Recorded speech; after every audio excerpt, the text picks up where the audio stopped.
जी हाँ दोस्तों, आज के इस वीडियो में बात करेंगे एमपी आईटीआई एडमिशन के बारे में। जैसा कि आप सभी को पता है, आईटीआई में एडमिशन चल रहे हैं और यहाँ पर आईटीआई में एडमिशन लेने के लिए यहाँ पर इससे पहले 5 राउंड हैं जो कि समाप्त हो चुके हैं और 5वां राउंड है हमारा 1 सितंबर को समाप्त हो चुका है। आप सभी को पता है, मैंने आपको वीडियो के माध्यम से बताया भी है कई बार। इसके बाद में दोस्तों 6 राउंड है जो कि स्टार्ट होने वाला है और वो 5 सितंबर से 10 सितंबर के बीच में चलने वाला है। कब तक चलेगा? 5 से 10 सितंबर तक चलने वाला है हमारा 6 राउंड। और आपको पता होगा कि 6 राउंड का यहाँ पर नाम क्या दिया गया है। वो नाम यहाँ पर दिया गया है पहले आओ पहले पाओ। जैसा कि आपको पता है, 4th राउंड का नाम ओपन राउंड रखा गया था, 5th राउंड का नाम सीएलसी राउंड रखा गया था। इसी प्रकार से 6 राउंड का नाम यहाँ पर जो कि पहले आओ पहले पाओ रख दिया गया है, जो कि 5 से 10 सितंबर तक हमारा चलने वाला है। अब यहाँ पर बात आती है कि जो 6 राउंड में एडमिशन कैसे होगा, 6 राउंड में एडमिशन का प्रोसेस क्या रहेगा, पूरी जानकारी को देखेंगे वीडियो के माध्यम से। सबसे पहले तो ये हम समझ लेते हैं कि पहले आओ पहले पाओ होता क्या है। 6 राउंड के बारे में हम देखेंगे, पहले आओ पहले पाओ का अर्थ क्या है, उसके बाद में हम एडमिशन प्रोसेस को देखेंगे।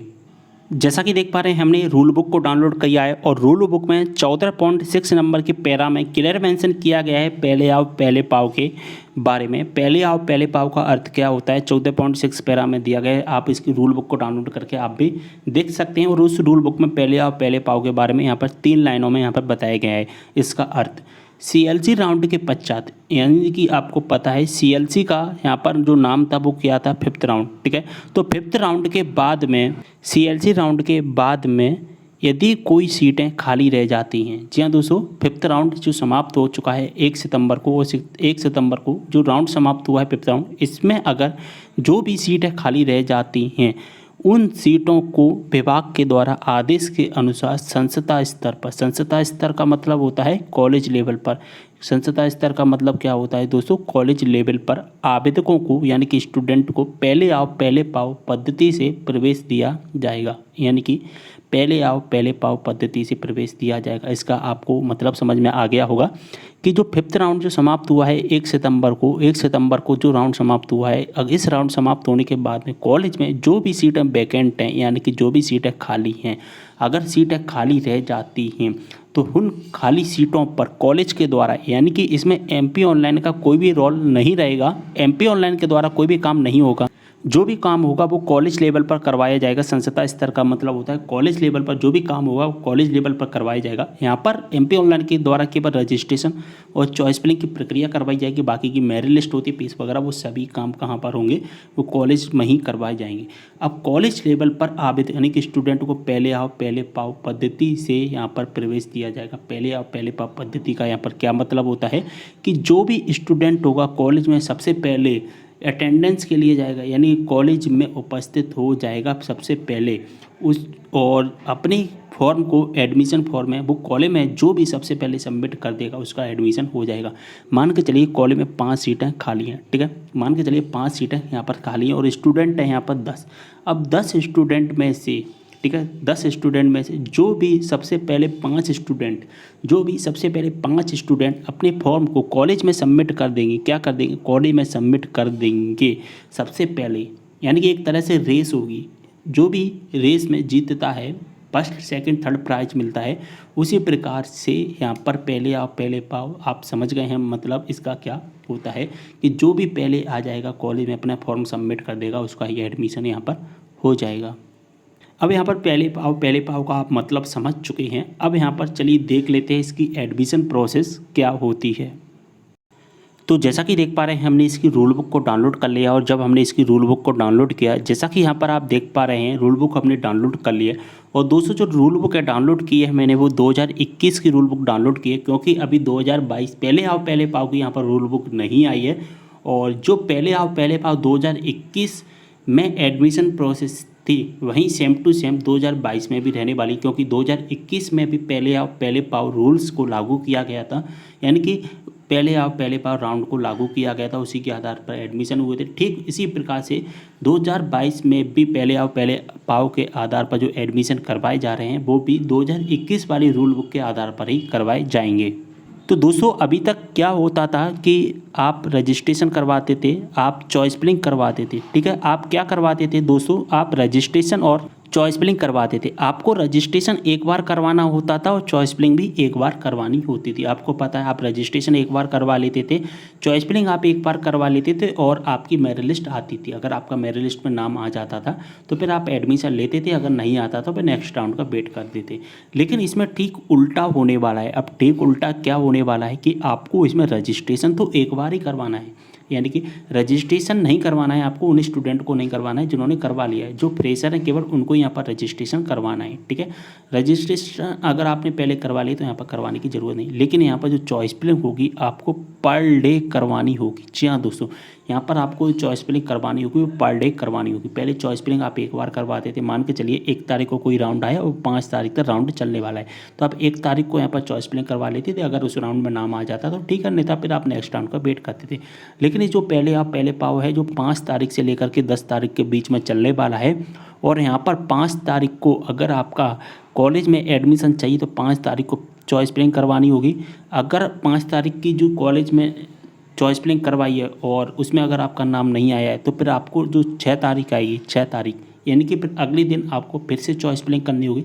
6 तारीख को भी नाम नहीं आता है तो 7 तारीख को फिर से चॉइस फिलिंग करवानी होगी। तो ये चॉइस फिलिंग ऑनलाइन ही होंगी, MP ऑनलाइन पर।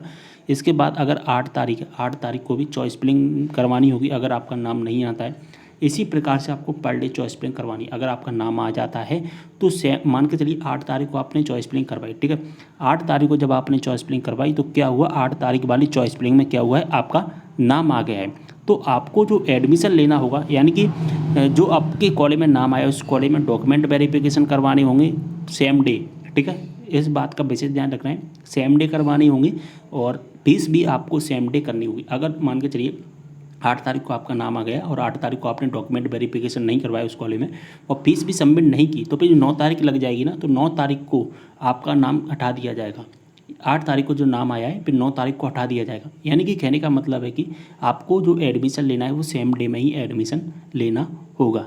ये रूल बुक के आधार पर है, मैं आपको बता रहा हूँ। ये आपको समझ में आ गई जो मैंने आपको बताया है। अब चलिए रूल बुक की तरफ चलते हैं। रूल बुक में भी ठीक इसी प्रकार से लिखा गया है।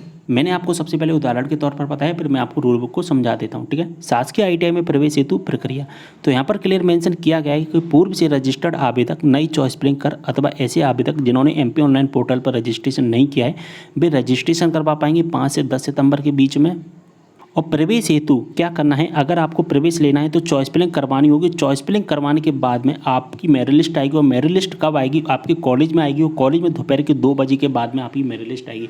2 बजे से पहले आपकी मेरिट लिस्ट नहीं आया करेगी, ठीक है। उदाहरण के लिए यदि किसी आवेदक द्वारा दिनांक 25 नवंबर को, यानी कि मान के चलिए 5 सितंबर को कोई रजिस्ट्रेशन और चॉइस फिलिंग की गई है तो इसी दिनांक को यानी कि 5 तारीख को दोपहर के 2 बजे आपकी मेरिट लिस्ट आएगी।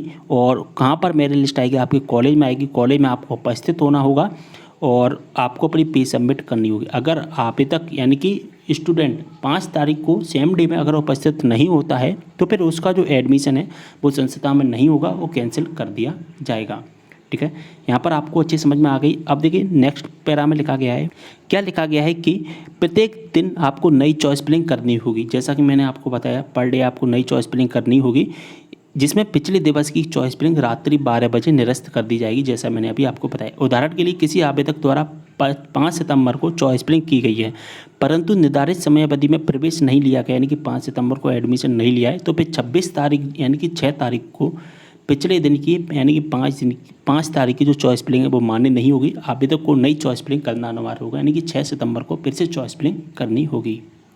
ये चीज़ आप अच्छे से समझ गए हैं। पहले आओ पहले पाओ का मतलब क्या है और इसमें एडमिशन प्रोसेस क्या रहने वाली। आपको क्या करना है, 5 से 10 सितंबर के बीच में राउंड चलेगा, तो 5 से 10 सितंबर के बीच में आपको पर डे चॉइस फिलिंग करनी होगी। 5 तारीख को आपने चॉइस फिलिंग की है तो दोपहर के 2 बजे के बाद में मेरिट लिस्ट आएगी। अगर मेरिट लिस्ट में नाम नहीं आता है तो यहाँ पर दोस्तों पर डे 2 बजे के बाद में मेरिट लिस्ट आएगी और उस मेरिट लिस्ट में नाम नहीं आता है तो फिर आपको नेक्स्ट डे यानी कि 6 तारीख को फिर से चॉइस फिलिंग करनी है और 2 बजे के बाद में मेरिट लिस्ट का वेट करना है। आपके अपने कॉलेज में ही मेरिट लिस्ट आएगी और आपको सेम डे फीस सबमिट करनी है। अगर मान के चलिए आपका मेरिट लिस्ट में नाम आ गया और आपने फीस सबमिट नहीं कर पाई तो फिर आपका एडमिशन यानी कि 7 तारीख को जो 6 तारीख की मेरिट लिस्ट में नाम आया है उसमें से नाम हट जाएगा और फिर 7 तारीख को फिर से आपको वही प्रोसेस करनी होगी, चॉइस फिलिंग करनी होगी, दोबारा से मेरिट लिस्ट का वेट करना होगा। तो ये पूरी प्रोसेस है जो पहले पाव में एडमिशन लेने की, जो मैंने आपको अच्छे से समझा दिया है। ठीक है, वीडियो को शेयर कर देना है सभी के साथ में। कोई भी डाउट हो कमेंट करें, इंस्टाग्राम पर भी फॉलो कर लेना, लिंक आपको डिस्क्रिप्शन बॉक्स में मिल जाएगा। जो भी आपके डाउट है इंस्टाग्राम पर डीएम के द्वारा पूछ सकते हैं, तो ज़्यादा से ज़्यादा फॉलो कर लेना है। और ये राउंड आपको अच्छे समझ में आ गया है, जो मैंने आपको अच्छे समझाया है वो प्रोसेस आपको समझ में आया है, तो कमेंट करके जरूर बताएं। वीडियो कैसे लगा कमेंट करके जरूर बताएं। मिलते हैं अगली वीडियो में, तब तक लिए बाय।